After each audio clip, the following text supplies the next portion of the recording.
그날의 생명이라는 제목의 말씀을 함께 나누겠습니다. 처음에 24장에 일어나는 이 모든 일들, 24장의 일이 이삭의 아내를 데리고 오는 이런 거였는데, 이런 모든 일의 본질이 한 사람 이삭의 결혼 상대자를 찾고 그렇게 좋은 한 가정을 이루는 게 목적인 줄 알았습니다. 우리도 자주 눈에 보이는 것을 이루어내고 완성하는 것이 가장 중요한 목적이라고 착각할 때가 많습니다. 어떤 사역이라고 하면 그 사역의 끝에 좋은 결과를 만들어내는 것, 다른 사람들이 놀랄만하게 보여줄 무언가를 만들어내는 것을 자주 목적으로 삼습니다. 그렇게 볼 때 창세기 24장에서 그들은 이삭에게 좋은 여자를 데리고 와서 좋은 가정을 꾸리게 하는 것이 그들의 목적이라고 생각했을 수 있습니다. 그 일반적인 것이죠. 그러나 그 일에 참여하는 사람들의 마음은 그게 전부가 아니라는 것을 정확히 알고 있었습니다. 주인이셔서 이끄시는 하나님이 누구신지를 알았기 때문에 그들은 자기들이 눈에 보기에 좋은 결과물을 만들어내는 게 아니고 그 한가운데에서 하나님께 이끌리는 것을 가장 중요한 목적으로 삼았습니다. 그렇게 아브라함은 하나님께서 주시는 마음을 따라서 엘리에셀을 보냈고, 엘리에셀 역시 하나님의 인도하심을 간절하게 원하고 바라보면서 한 걸음씩 가고 있었습니다.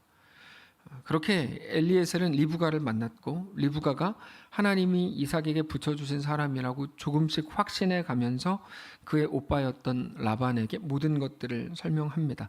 그 이야기를 들은 라반은 이게 당신 말대로 하나님이 시작하셨고 하나님이 이끌어 가시는 일이라면 우리가 아무리 가족이라 그래도 어떻게 좋다 싫다 가부를 말할 수 있겠는가, 그러면서 동생 리브가를 데려가서 하나님의 말씀대로 이삭의 아내가 되게 하라, 이렇게 말합니다. 50절입니다. 라반과 부두엘이 대답하여 이르되 이 일이 여호와께로 말미암았으니 우리는 가부를 말할 수 없노라. 리브가가 당신 앞에 있으니 데리고 가서 여호와의 명령대로 그를 당신의 주인의 아들의 아내가 되게 하라. 라반은 지금 체면을 차리고 있는 게 아니고 정말로 이 모든 일이 하나님이 진행하고 있다는 것을 느꼈던 겁니다. 그래서 이 일에 대해서는 하나님이 이끌어 가신다는데 자기가 어떻게 가부를 말하겠어요.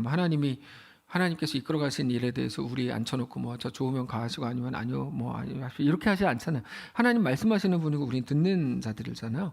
그러니까 그 일에 대해서 자신의 의견이 아니라 자신의 따름이 요구될 뿐이라는 것을 잘 알고 있었죠. 하나님께서 우리에게 무언가 말씀하실 때 우리가 거기다가 계속 제 의견을 계속 낸다고 해서 하나님께서 야 너 뭐 해라, 그럼 네 근데 하나님 그럼 계속 제 의견을 낸다고 생각해 보세요. 얼마나 우스운 일입니까? 우리가 성도로서 해야 될 일은 의견을 제시하는 게 아니고 사실 따름이 요구되는 것 뿐이거든요.